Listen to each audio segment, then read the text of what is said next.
Welcome back to the show, everybody. We got some great footage from the testimony today on Capitol Hill for the House Financial Services Committee. You're going to want every single bit of that. We also got some Songbird news. And how about Apple with digital ID? Is it coming because it's their idea, or are they being contracted by the government? We're going to check that out. Ripple and R3 to serve as a core tech for this joint venture. And today's hearing, I'm telling you again, well, let's just roll that beautiful intro. This is Digital Perspectives with Brad Kimes. Subscribe for new content notifications. Now, here's Brad Kimes. Come on in.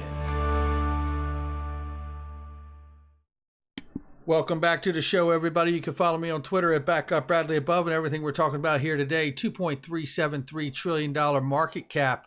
And we are looking at 87 cents right now for XRP. It's been climbing since this morning. We're looking at this right now, 0.8153 on the low side and 0.8847 on the high side. Let's get right to the news. The numbers are brought to you by Link2. Get $1,000 worth of XRP, ladies and gentlemen. This is not a joke. If you're an accredited investor, you can get $1,000 of XRP if you get an Uphold wallet or use your Uphold wallet to buy with your crypto private equity on Link2.com. And if you buy Ripple private equity from your Uphold wallet, you'll get $1,500 worth of XRP. Now, all of this is done to celebrate you for buying private equity, but more importantly, by giving you $1,000 or $1,500 worth of XRP, it's being done to really take the stance from Link2 to show their support that XRP is not a security, by being able to take that digital asset, a virtual currency, and buy a private stock with it. So I think that is a pretty incredible offer. You do have to be accredited to get that stuff, but you don't have to be accredited to be a member and get all the benefits to all the data and analytics that they have access to. Make sure you check them out. Let's go ahead and get into this. Nexo says, can you guess what's coming? Maybe we'll hit more than one bird with our stone. Yes, they've been getting a lot of questions, as many other platforms have, just as much as Coinbase, I would imagine. And it looks to be that they are going to be bringing the offering for Songbird onto the Nexo platform.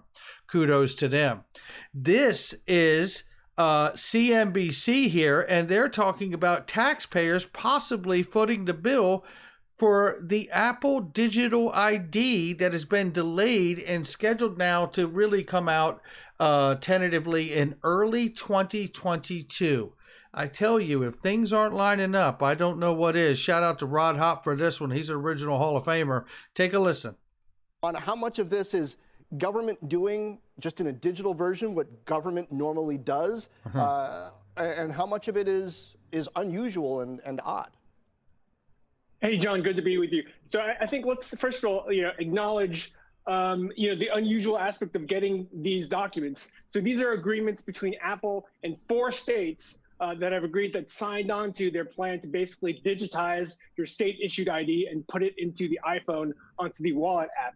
So, as you know, Apple's known for its secrecy. So, we managed to get some of these. And basically what they show is, what I think is remarkable is the degree to which Apple is really in the driver's seat when it comes to calling the shots on these. So the states that have agreed to offer this program have to, commit to a wide-ranging series of measures, including standing up, creating and maintaining these tech systems to issue these virtual credentials, putting project managers on this to answer Apple inquiries, marketing and promoting the use of these Apple IDs, and it goes on and on, and ultimately, the contracts that we've reviewed are very clear. This is all at the state's expense.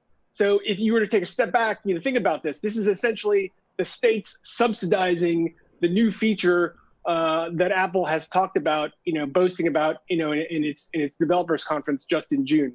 Interesting. Or is it Apple subsidizing states transitioning to digital IDs, which, I mean, I don't know if they could do that on their own, but if you view this as a government contract where these states are contracting with Apple to adopt their system for digital ID, then I guess you would expect them to pay and have to implement the system in the way that this platform designates.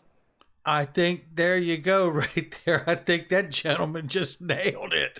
Who knows what this really is, but I mean, it would not be out of the realm to see the government contracting someone like Apple to begin to test out getting the digital ID into the Apple phones and then move that once it's worked out into the other states, across all states eventually, right? And then obviously across Android phones and all other products as well. Things are actually starting to move here, ladies and gentlemen. I don't know if you're aware of it, and you're going to hear some testimony here that from Congress and Capitol Hill and some of the CEOs in this space, and I think you're going to like what you hear. Ripple investor SBI and SIX announced a joint venture for Liquidity Hub, which happens to put R3 and Ripple smack dab in the core of that technology. Now, I tell you, we keep finding this kind of thing, don't we? Right? And I find that to be pretty inspiring. So when I look at this article very quickly, it's not very long here, but you want to know what it is. Ripple investor SBI, which is an early seed investor in Ripple, through its subsidiary SBI Digital Asset Holdings and SIX Digital Exchange, announced that they have formed a joint venture to issue, trade, store digital assets for institutional investors Singapore. The plan, which was subject to approval by the Monetary Authority of Singapore, provides a formalization of operations in Singapore next year with the goal of launching active offerings no later than 2022. If you come down into here, you see Ripple and R3 as a technical basis. Newly formed venture aims to directly address the institutional demands from insurance companies, banks, pension funds for digital assets such as digital securities and cryptocurrencies. Specifically, the joint venture will offer exchange services such as issuing, listing, trading, CSD infrastructure, and custody digital assets and cryptocurrencies. Now, this is interesting to me. These services are expected to be based on both Ripple and R3 technologies, as stated in the announcement. So here's the announcement. The group's strategic investment alliances with R3 and Ripple both have advanced distributed ledger technology, DLT, as well as with B2C2, which is another over-the-counter market company, market maker with the crypto asset field, have made it possible for group to develop blockchain technology, which is expected to become a core technology for the next generation in the financial sector. It goes on down here to talk about SBI is the most important promoter of Ripple in Asia, which makes sense since they're an early investor. And it says here, most recently, the FX coin, which we reported on some time ago, which is financially supported by SBI, announced has launched a proof of concept with Sumitomo Bank Corporation Group and for the settlement and receivables and debts using Ripple's XRP. The platform is intended to serve a global cash management system. In the long term, other projects being driven by SBI include the venture SBI, Ripple Asia, and MoneyTap. So that is fantastic news for us. More going on around the globe that has nothing to do with the United States Securities Exchange Commission or the lack of regulation and legislation by the U.S. Congress. So with that being said, speaking of U.S. Congress, let me pull up now the first clip we're going to take a look at here, which is Brian Brooks addressing the question being asked here. How do we keep the U.S. dollar as the global reserve currency? This is the kind of questions they're starting off with here with Brian in the back and forth question and answer, and you're going to want this one. Check it out. For the last two generations. And that's one of the reasons that I've been such a supporter of internet-enabled dollars, which allow us to compete on features, not only on history. I think that's really critically important. The second thing I would tell you is, as we enter year 11 or 12 of a highly inflationary environment, after all, we've been printing enormous numbers of new dollars since the financial crisis, there will come a time, gradually then suddenly, when the attractiveness of the dollar relative to other currencies could change. One of the benefits of the crypto economy is that it creates some counter incentives on the part of the Fed to do that kind of policy because people will flee to other kinds of assets. And that sort of market competition is something that I think will ultimately shore up our monetary policy and keep the dollar where it rightfully ought to be, which is as the dominant reserve currency it's been for all of our lives. Yeah, it's very concerning to me that if we lose that position where our economy, our whole country, our way of life is at risk. Mr. Allaire, you made a comment. Absolutely. And what a great response from Brian Brooks here. Now, I want to take you and jump to another part here.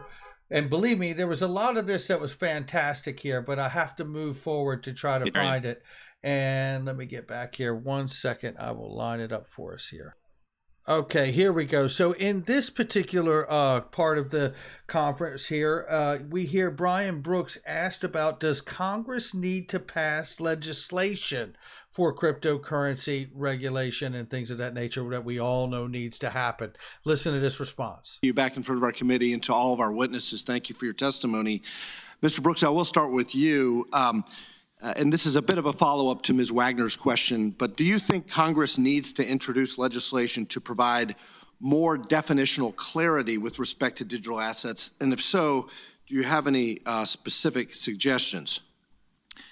Well, I really appreciate that question. That is the most important issue in the short term for the industry. And so let me just pick up where Mrs. Wagner left off.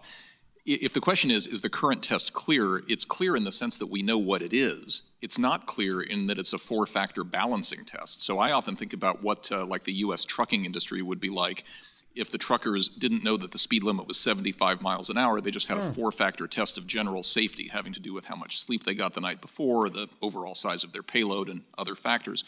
People need to know what the speed limit is. In my old agency, the OCC, what would happen is a bank would come to us with a new activity proposal, and we would give them an answer. We would either give them a non-objection or we would not give them a non-objection, and it was very clear whether they would be allowed to access that. What happens in the United States is you have a new crypto project, and you walk into the SEC and you describe it in great detail, and you ask for guidance, and they say, we can't tell you, and you list it at your own peril. So whether this comes from legislation that defines what is a security and what isn't a security, or whether it comes from Congress in the form of legislative discretion to an agency to say what is a security, I would argue that a four-factor balancing test is no better here than it is as truckers drive down the highway guessing what safe is. And Chairman Gensler has been quoted as saying the test to determine whether a crypto asset is a security is clear. Mr. Brooks, do you agree that that test is clear? I take it from your previous answer, the answer is no. But could you walk me through the process that exists today to determine if a digital asset is a security? What a great question. Let's keep it going here. Yeah, well, thank you for that. The best test that is out there is a test that several of us on this panel actually helped to develop about 3 years ago as part of an industry organization called the Crypto Rating Council. When I came to see several of you several years ago in connection with the Crypto Rating Council, the way I described it to you was it's sort of like motion picture ratings for crypto. We don't know authoritatively what's a security and what isn't because no authority will tell us.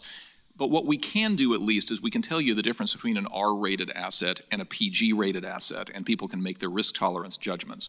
So the way that process works is it's an objective, quantitatively based process that asks several dozen questions about the asset across each of the dimensions of the Howey test.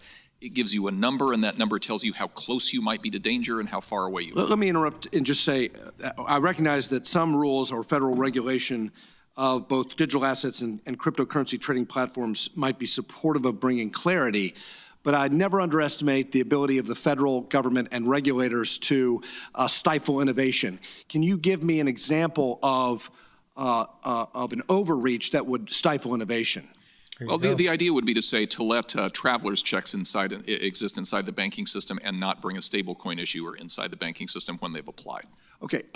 And here is another clip from Brian Brooks from a question from Mr. Williams here. And listen to what he says. Mr. Williams uses a baseball analogy because he's a former baseball player, a baseball analogy and about the approach. And listen to what Brian Brooks says about the difference between trying not to lose versus winning. This is really an incredible exchange here. Check it out. Can you talk about some of the negative consequences that could happen if we take a heavy-handed approach to regulating this developing technology? Well, Mr. Williams, as a long-suffering Dodgers fan, I share a lot of the things you're talking about. And I think the era you're talking about was an era when baseball went from focusing on not losing to an era where it focused on winning. And winning and not losing are not the same thing. So I come back to Mr. Vargas's question a second ago, which I think is the right way to answer your question. Mr. Vargas asked the question of people have the potential to lose a lot of money. These things are volatile, they're risky. How do we protect them from those kinds of issues? There are two ways of answering that.